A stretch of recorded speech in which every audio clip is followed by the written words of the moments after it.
C'était mon tour de faire la visite. Il y avait 5 étudiants de l'université.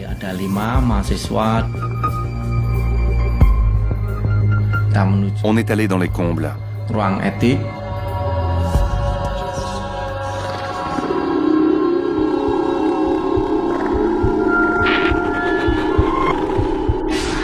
J'ai baissé les yeux et j'ai vu que ses pieds ne touchaient pas le sol.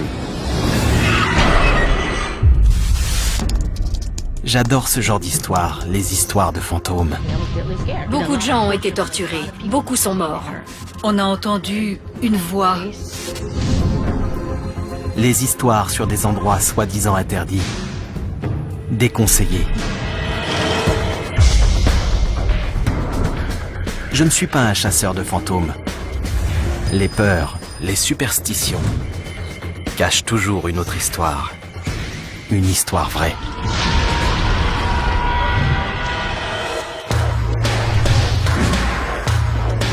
Que s'est-il vraiment passé ici?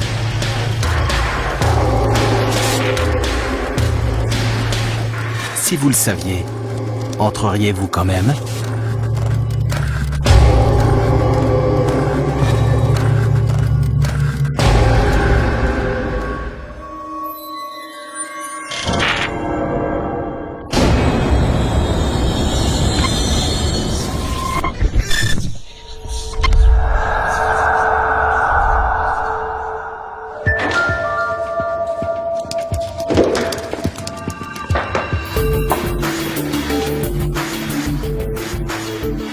L'Indonésie est composée de plus de 17 000 îles.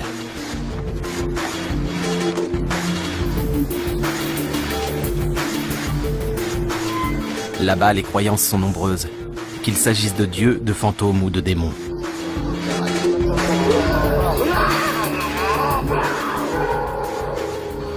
Magiques, mystiques ou terrifiantes, ces entités sont omniprésentes en ville comme à la campagne. Les publicités en rapport avec le paranormal sont monnaie courante. Les chamans appelés dukun peuvent devenir de vraies célébrités. Beaucoup considèrent que ces phénomènes font partie de la vie quotidienne. Même le président indonésien a déjà pris position sur le sujet. Nous sommes en pleine période électorale. Le président et le vice-président vont être choisis. Beaucoup utilisent la magie noire. C'est vrai. Ma famille et moi en faisons l'expérience. C'est extraordinaire. Oui. Elle est utilisée sous de très nombreuses formes.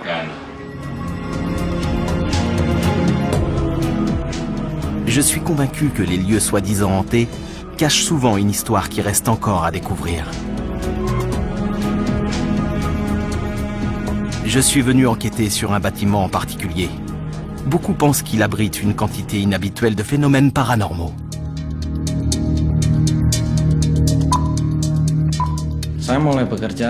J'ai commencé à travailler comme guide au Lawang Sewu en 2007. C'est un édifice ancien. On raconte qu'il est hanté par beaucoup de fantômes.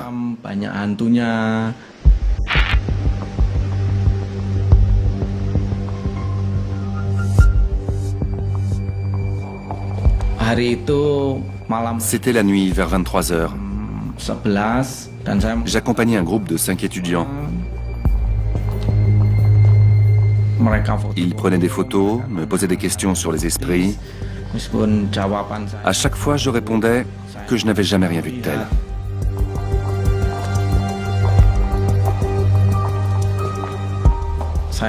On a pris les escaliers.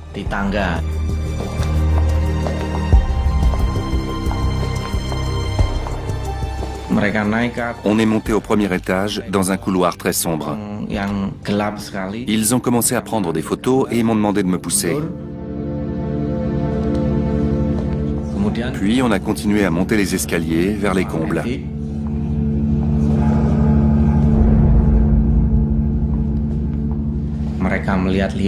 Pendant qu'ils exploraient, je suis allé vers la droite. Je ne me suis pas rendu compte qu'ils ne me suivaient pas.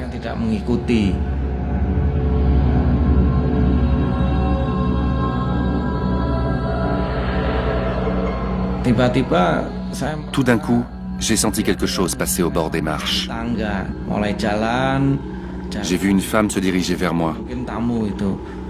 Je me suis dit que ça devait être quelqu'un du groupe. Et je me suis demandé pourquoi ce n'était pas le guide qui faisait la visite.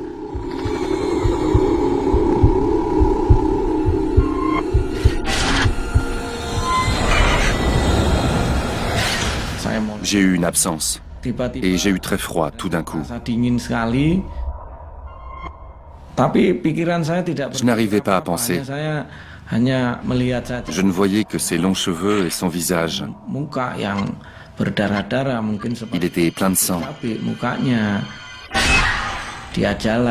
Elle s'est approchée, de plus en plus près. J'ai baissé les yeux et j'ai vu que ses pieds ne touchaient pas le sol. C'est là que j'ai compris que c'était un fantôme.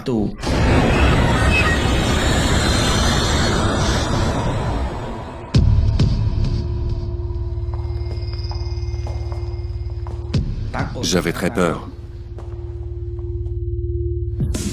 Je ne suis pas quelqu'un de courageux.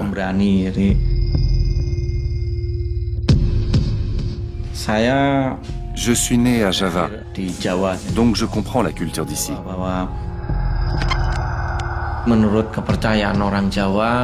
Et d'après les croyances javanaises, il y a beaucoup d'esprits au Lawang Sewu à cause de son passé.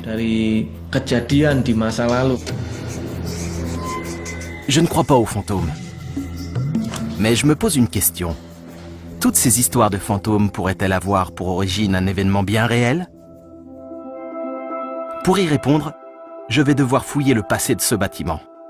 À quoi servait-il? Quelqu'un y a-t-il vécu? Je suis venu à Semarang à cause de toutes les légendes qu'on raconte. Et il y en a beaucoup qui ramènent à cet endroit, le Lawang Sewu. En javanais, ça veut dire 1000 portes. Et les histoires qu'il y a autour sont tout aussi évocatrices. La vraie question c'est, qu'est-ce qu'il y a à savoir sur ce bâtiment? Qu'est-ce qu'il cache pour qu'autant de croyances y soient rattachées? C'est ce que je vais découvrir.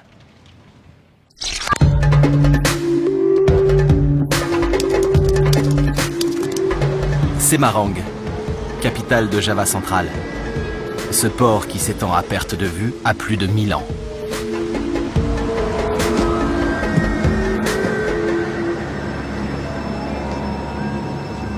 En plein cœur de la cité, le Lawang Sewu avec toutes ses histoires de fantômes.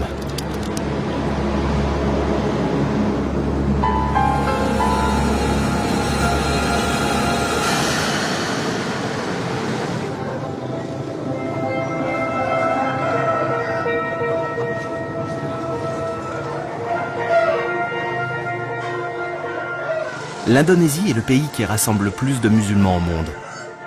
Mais les anciennes pratiques d'animisme et de magie ne sont jamais très loin. À Semarang, ces croyances sont fortement enracinées. Je pars donc à leur recherche dans les allées et les ruelles de la ville.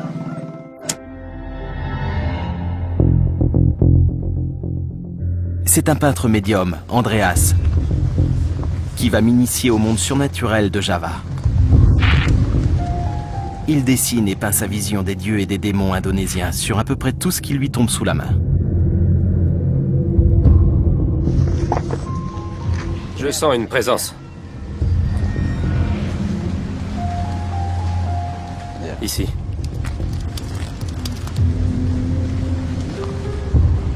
Ici. C'est la femme.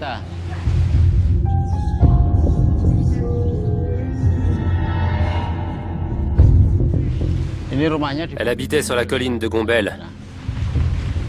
Elle s'appelle Wewe. Ici? Oui, c'est ça. Vous sentez?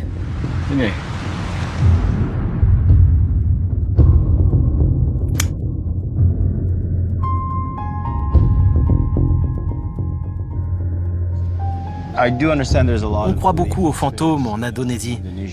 Parlez-moi des légendes les plus courantes. Il y a le monde des esprits. Les esprits sont des humains qui sont morts. Ensuite, il y a les Siluman, une sorte de génie. Ils pratiquaient la magie noire. Et à leur mort, ils sont devenus des Siluman. Ce sont des serpents, moitié animaux, moitié humains.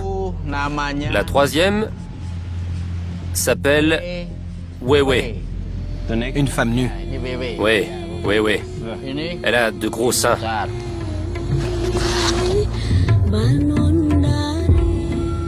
Est-ce que la plupart des Indonésiens croient aux mêmes choses que vous? Oui, avant tout le monde pratiquait l'animisme.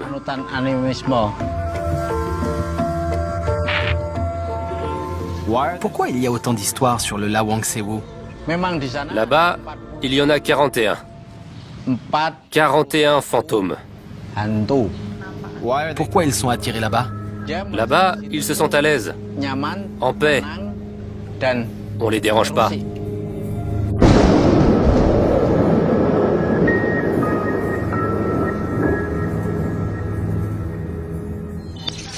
Légende du Lawang Sewu. Là, on voit le bâtiment. Les Indonésiens croient qu'il est hanté par une ribambelle d'esprits. Pourquoi là-bas? Pourquoi il y a un tel nombre de croyances? Je ne le sais pas. J'espère le découvrir au fur et à mesure. D'après Andreas, les fantômes de Lawang Sewu sont paisibles, tranquilles. Mais le spectre que Bernard a vu était ensanglanté. Et donc pas vraiment paisible. Juste histoire de vous montrer à quel point les superstitions sont répandues ici. Je suis allé dans une librairie et j'ai trouvé plusieurs magazines exclusivement dédiés aux histoires de fantômes et aux récits surnaturels. Quand on les feuillette, les illustrations sont à mourir de rire. On voit des démons, des fantômes, des femmes échevelées, et ce que je préfère, des pubs pour des sorciers qui font de la magie noire. Le fait que j'ai trouvé ça en moins d'une heure dans une seule boutique vous donne une idée de la banalité de ce genre d'infos et de croyances ici.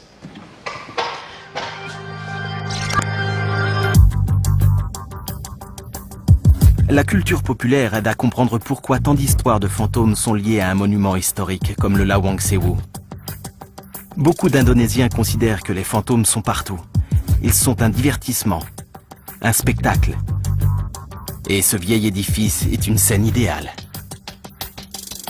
Il y a 2 caméras là. Les rumeurs sur les fantômes du Lawang Sewu sont tellement répandues qu'une émission de télé-réalité locale a mené l'enquête dans les célèbres sous-sols. Les lumières se sont éteintes. Elle avait les cheveux longs et elle portait une grande robe blanche. Mais j'ai pas bien vu son visage. J'avais peur de me mettre en danger.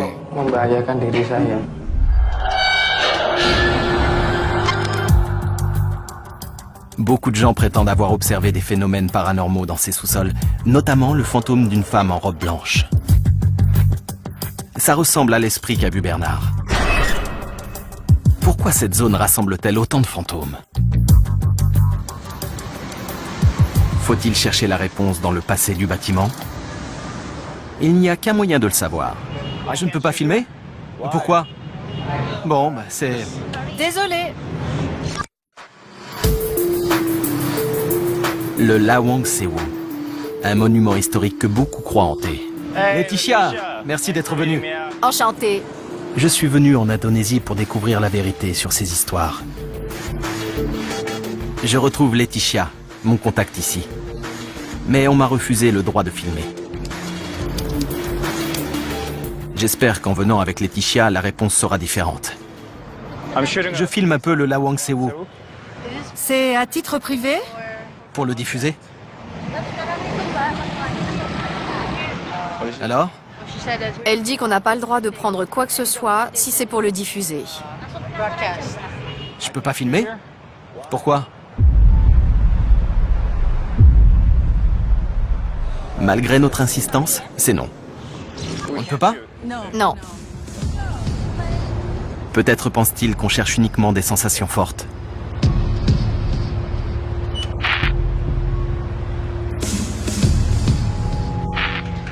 Elle m'attendait. Oui.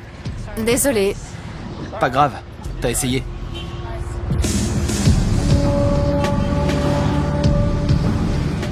Quelle qu'en soit la raison, je ne vais pas m'arrêter là. Il y a d'autres moyens de découvrir la vérité sur le Lawang Sewu, même sans entrer. Je suis arrivé au Lawang Sewu et on n'a même pas voulu me laisser entrer. Mais je vais continuer à me balader, à explorer. Je vais parler avec les gens pour essayer d'en savoir plus sur ce bâtiment. Il y a un train juste devant. Donc, il y a déjà un rapport avec ça. Puisque la sécurité n'a pas voulu de moi, je vais aller voir les guides pour leur demander s'ils ont souvent rencontré des phénomènes paranormaux, comme la femme en blanc du sous-sol.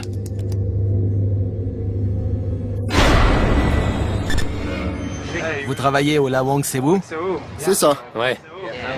Vous pouvez me dire ce que c'est, cet endroit, ce bâtiment? Administration des trains. Train? Des trains? Ouais. L'administration? Oui, hollandaise. Des Hollandais? C'est ça. Ah, les chemins de fer hollandais. Ouais. Une seconde, j'ai mon interprète sous la main. D'accord. Laetitia, Salut Joe, qu'est-ce que je peux faire pour toi? je discute avec des messieurs devant le Lawang Sewu et ils vont peut-être pouvoir me renseigner. Tu pourrais leur demander s'ils ont entendu parler d'apparitions ou d'histoires de fantômes?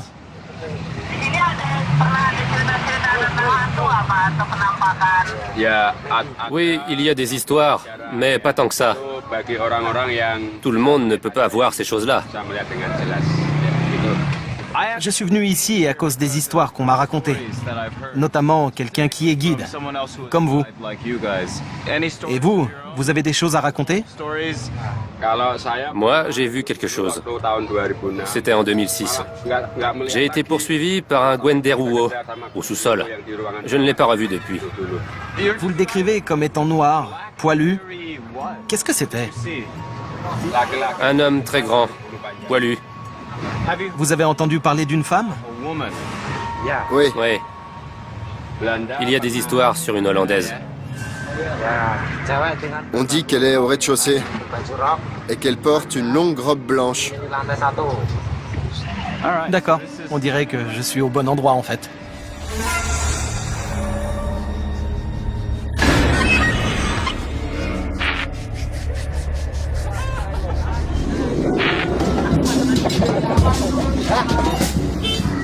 Je comprends pourquoi les responsables du Lawang Sewu étaient inquiets à l'idée de me laisser accéder au monument. Encore un type avec son appareil, venu colporter des rumeurs sur de faux fantômes. On dirait que tout le monde a une histoire paranormale à raconter sur cet endroit.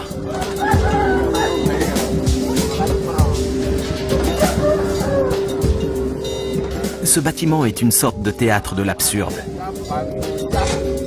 Et s'il y a quelqu'un qui peut apporter un éclairage sur le folklore local, c'est Sujio Tejo, un marionnettiste renommé.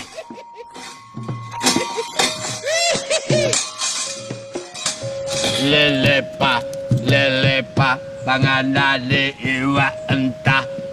Lalapani prabanguya, tak panganding kulon noma, apa jentit lululu, tak panganding kulon noma. Sujio, vous pouvez me parler un peu de votre art? C'est le Wayang Kulit. Sur la droite, il y a le côté blanc et sur la gauche, le côté sombre, qui représente les fantômes, les mauvais esprits, etc.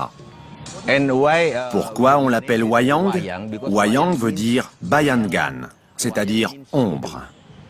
Ombre. Ombre.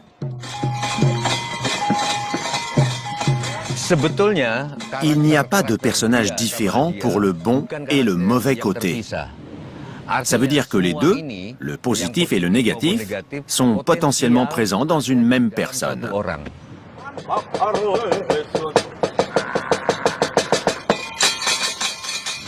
En quoi le Wayang Kulit illustre les croyances javanaises dans les esprits?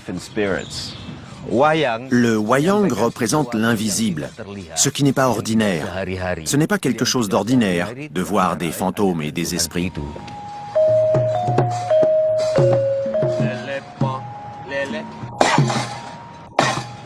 On est très influencé par l'islam. Le surnaturel peut se manifester sous la forme de Dieu ou des anges. Mais pour les Javanais, les fantômes et les esprits aussi sont surnaturels. Le bien contre le mal, l'ombre et la lumière. Cette forme théâtrale fascinante est fondée sur les contrastes. Et il semble qu'en Indonésie, les fantômes soient un bon moyen de se divertir.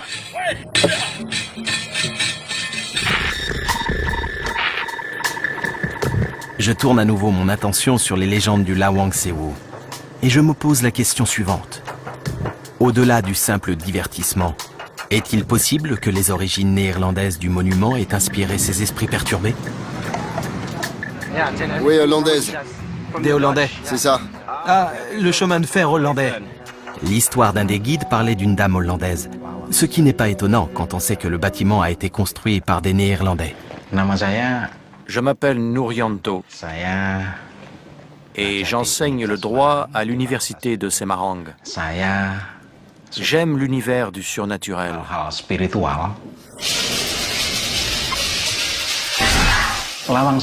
Je crois qu'il y a beaucoup d'entités invisibles au Lawang Sewu. Vraiment beaucoup.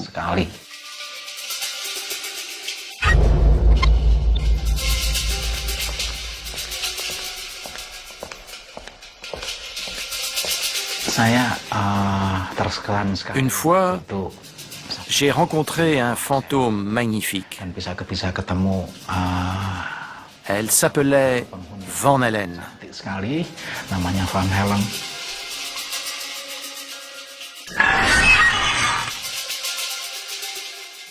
La première fois que je l'ai vue, elle était assise, seule, en silence. Elle était en larmes. Elle se trouvait sur le balcon du premier étage, assise sur un fauteuil à bascule. Elle sanglotait. Je lui ai demandé pourquoi, une fois, deux fois, encore et encore, mais elle continuait à pleurer. Elle a pris son temps. Et finalement, elle a commencé à parler et elle m'a raconté son histoire. Ses parents n'étaient plus là et elle savait qu'elle allait être violée et tuée. Pour elle, il valait mieux se suicider plutôt que de subir cette torture.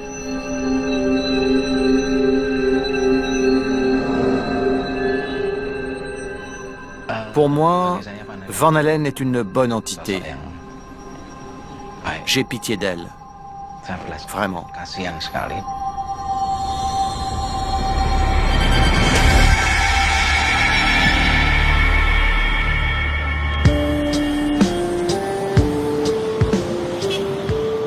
D'après Nourianto, ce fantôme néerlandais était désespéré et craintif. Une tragédie a-t-elle touché ce lieu, cette ville, ces gens? Pour le savoir, il faut que je me penche sur le passé colonial du monument.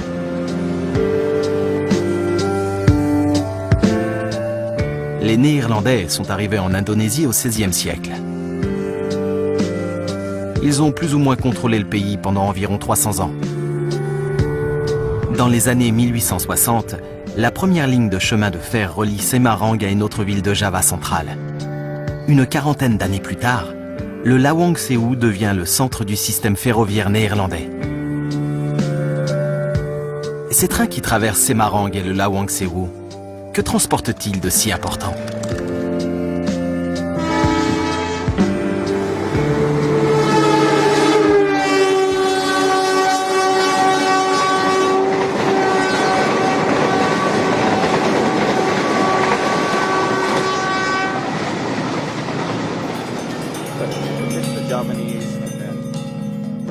Joko, un expert des transports, connaît tout ça en détail. Ces trains, que transportent-ils de si important? À l'époque, en plus du matériel militaire et des soldats, ils transportaient principalement des marchandises pour le compte d'une entreprise privée. Il y avait du teck, des denrées comme du sucre, du tabac, destinées à être exportées en Europe.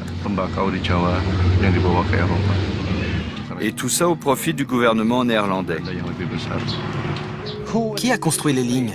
Qui étaient les ouvriers? Qu'est-ce qu'ils ont subi et combien ils étaient?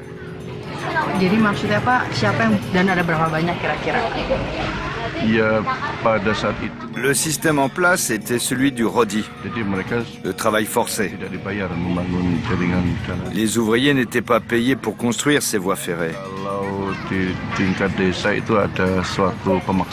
Et tout le long du tracé, on a forcé les villageois à participer aux travaux.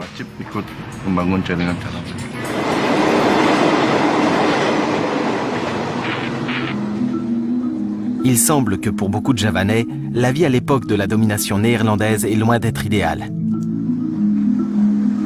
Le système de rodi dont Joko a parlé n'est rien d'autre que du travail forcé. Travailler dur et gratuitement pour remplir le compte en banque de quelqu'un d'autre. Grâce au système ferroviaire néerlandais, l'empire indonésien devient encore plus puissant.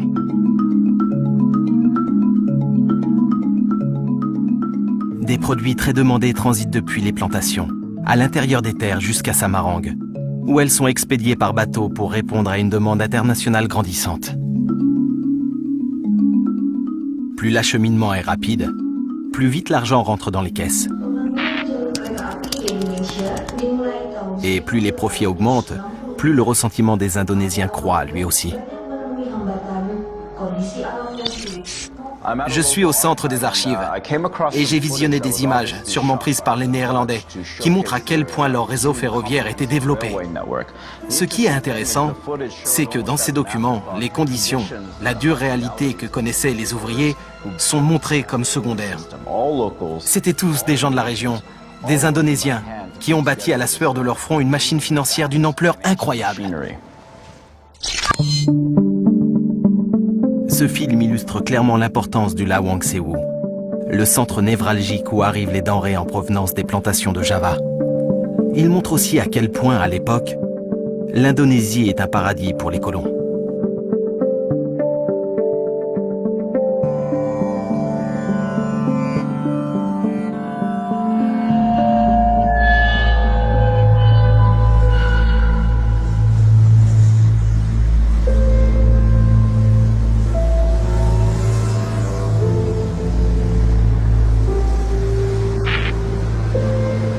Le Lawang Sewu, imposant édifice au cœur de Semarang.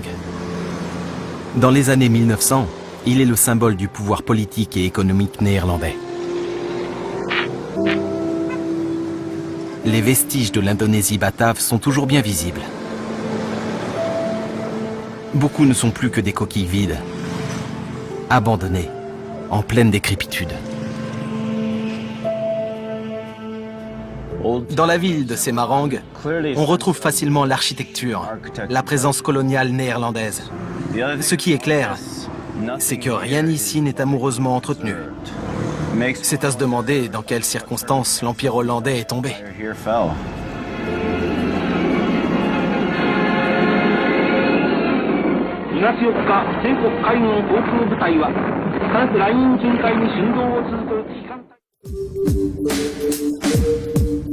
Ce qui m'a attiré en Indonésie, ce sont les histoires de fantômes entourant le Lawang Sewu, l'ancien siège du réseau ferroviaire néerlandais. Beaucoup pensent que son sous-sol abrite une intense activité paranormale. Mais pour moi, ce ne sont pas des fantômes qui hantent ce bâtiment.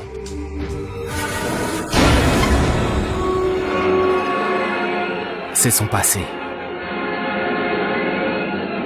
En 1941, la guerre atteint le Lawang Sewu et les habitants de Semarang.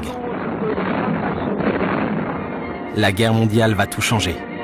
Les Japonais attaquent et ne font pas de quartier. Les colons néerlandais sont renversés.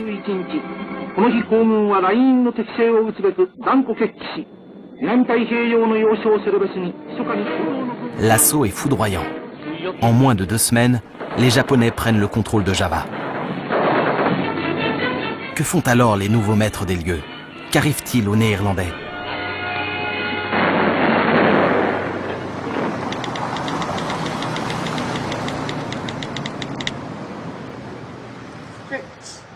J'ai réussi à obtenir le témoignage le plus direct possible de cette chute. Anna est la petite fille d'un colon qui a vécu cette période. Comment vivait votre famille à l'époque coloniale? Mon père est né ici. Il a vécu ici jusqu'à l'âge de 8 ans. C'était le paradis. Je veux dire que pour eux, c'était un monde libre, vert, où il faisait toujours chaud et où la nourriture était bonne. C'est le souvenir qu'il en garde. Quand est-ce que ça a commencé à changer? Ça a été très soudain. Il se souvient d'une vie vraiment très heureuse jusqu'en décembre 1941, je crois, l'invasion japonaise. C'est là que son père a été mobilisé. Il a été emmené. Il devait travailler pour les Japonais. 4 ans plus tard, en 1945, la famille a reçu une lettre annonçant qu'il était mort, sur le chemin de fer birman.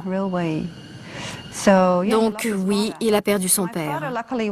Heureusement, mon père, lui, n'a pas été enfermé dans un camp. Mais ils ont dû se cacher. Les camps de prisonniers, qu'est-ce que vous savez de ça? C'était vraiment horrible. Les Japonais regroupent quelques 130 000 Néerlandais et les enferment dans des camps d'internement. Beaucoup souffrent de la famine et de maladies. Des milliers mourront.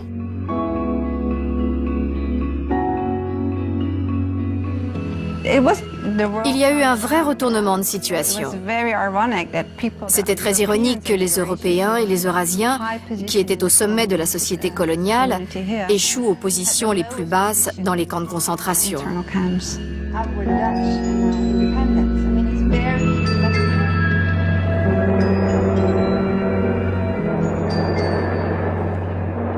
Autrefois rois en leur paradis du sud-est asiatique, les Néerlandais se retrouvent rassemblés et parqués comme du bétail.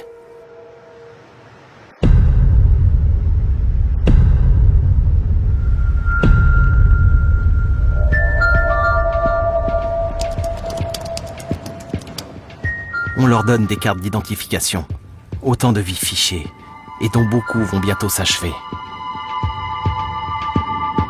Il y a ici des centaines de tombes néerlandaises. L'ampleur de cette tragédie est accablante.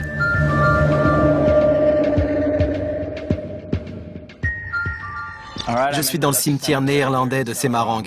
Et si vous regardez derrière moi, vous pourrez vous faire une idée du nombre de gens qui sont morts ici. Et ce qu'il faut savoir, c'est que presque tous les gens qui sont enterrés ici sont décédés entre 1944 et 1945, c'est-à-dire pendant l'occupation japonaise, dans des camps d'internement.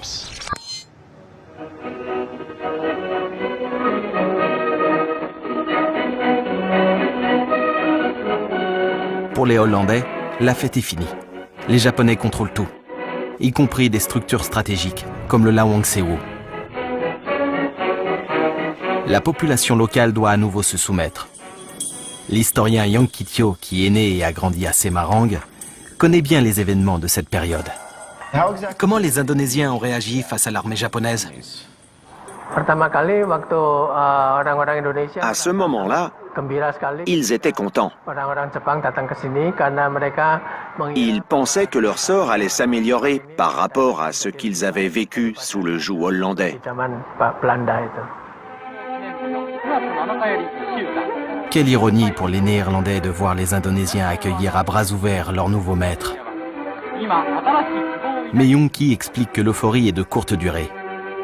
Les Japonais comptent bien diriger l'Indonésie à leur façon. Et ils sont encore plus impitoyables que les Hollandais.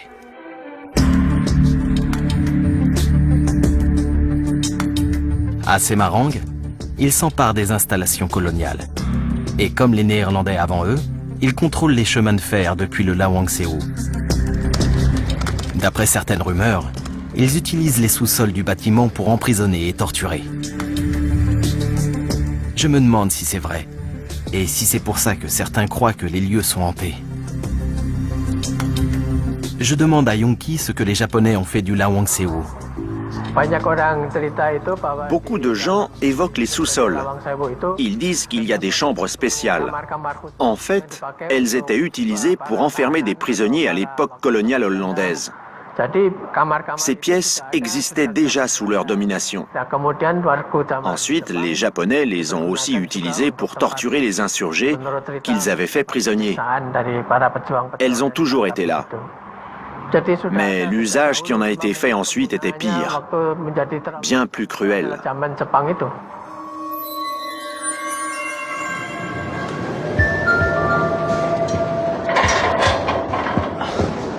Je suis un peu surpris que Yonki confirme les rumeurs sur les sous-sols.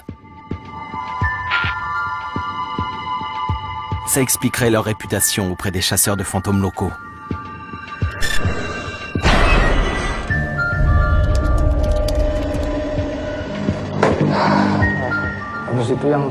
Elle avait les cheveux longs et elle portait une grande robe blanche. Mais j'ai pas bien vu son visage. J'avais peur de me mettre en danger.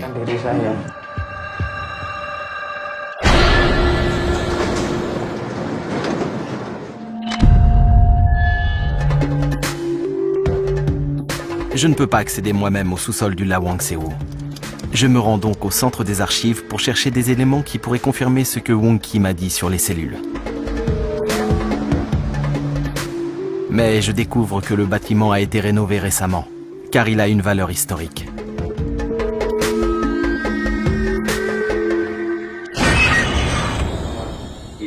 Je contacte Albertus Criswandono, un architecte qui a travaillé sur ce projet. D'après certaines rumeurs, les sous-sols ont servi de prison. Vous pensez que c'est vrai? Que les sous-sols ont servi de prison?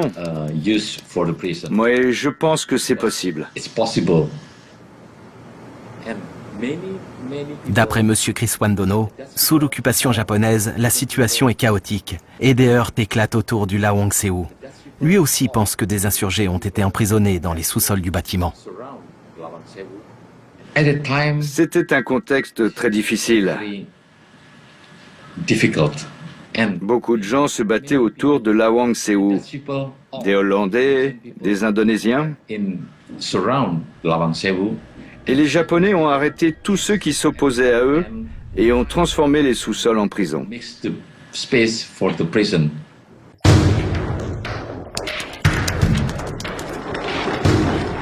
Mystère résolu. Je suis finalement convaincu, mais l'architecte a éveillé ma curiosité. Il a évoqué ce qui semble avoir été une bataille importante. La voici.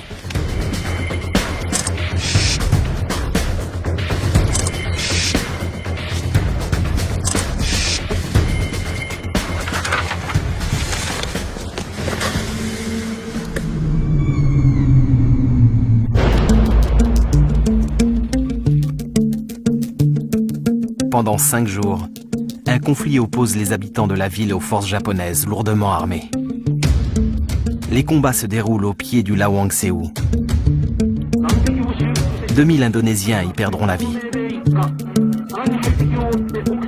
Et il y a quelque chose qui cloche. Les violences ont lieu en octobre 1945, soit 1 mois après que les Japonais ont capitulé face aux Alliés. Pourquoi livrer une bataille sanglante à Semarang alors que la guerre est terminée?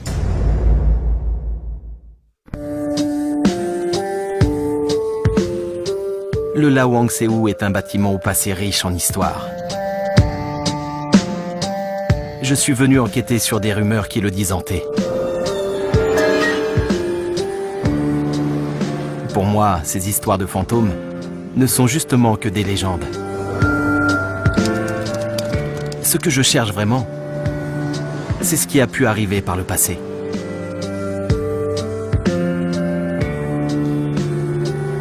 Merci. Je suis maintenant convaincu que les sous-sols ont été utilisés comme prison. Mais il reste un autre mystère à résoudre. Une bataille qui a fait des milliers de morts. Pourquoi a-t-elle eu lieu après la fin de la guerre?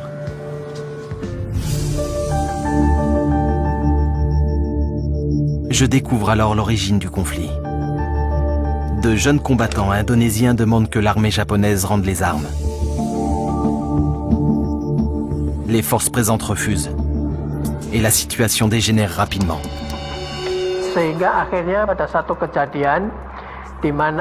Il a fini par y avoir un incident. À Semarang, des Indonésiens ont attaqué les prisons et pris des Japonais en otage.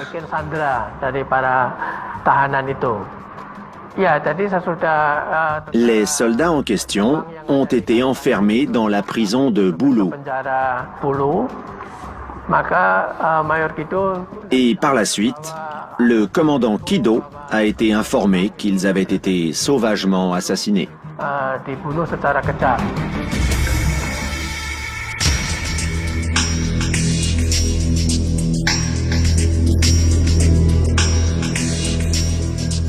Yonki me raconte que c'est ce massacre de plus de 100 Japonais, perpétré dans une prison voisine, qui décide le commandant Kido et ses hommes à lancer l'offensive.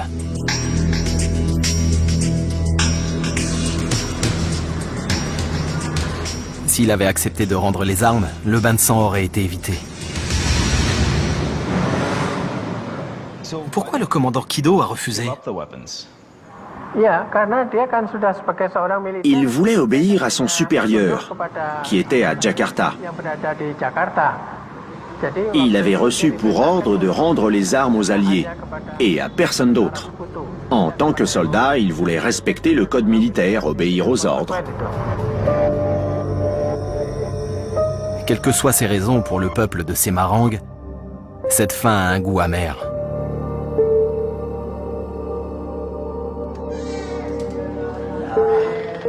Contre toute attente, j'ai réussi à trouver un survivant.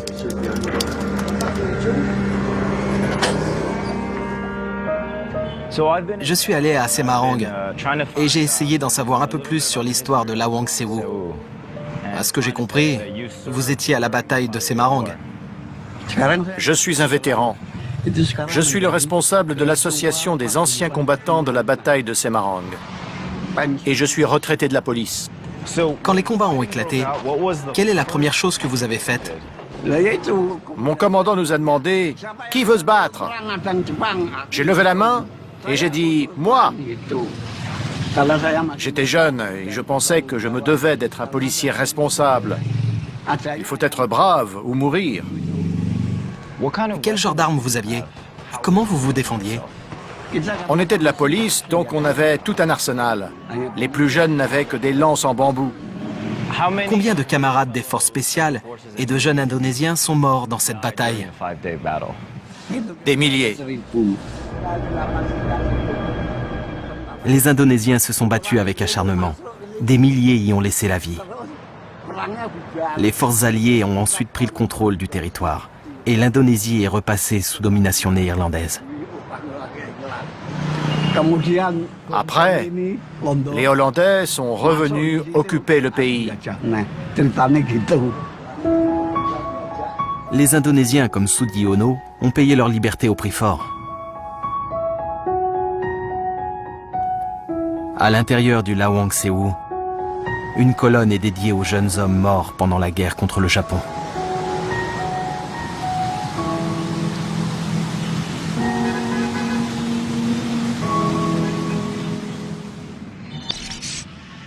Pendant mon séjour à Semarang, je me suis baladé, j'ai parlé à des gens et j'ai recueilli leur histoire sur le Lawang Sewu.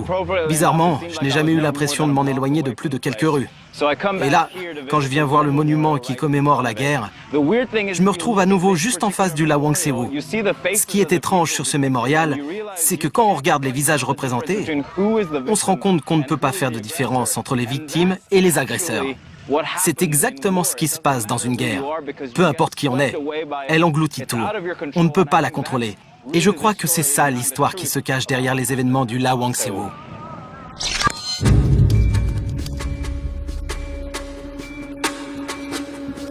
J'ai commencé mon enquête avec cette question. Pourquoi autant de gens croient-ils que le Lawang Sewu est hanté? Qu'est-ce qui s'est vraiment passé là-bas?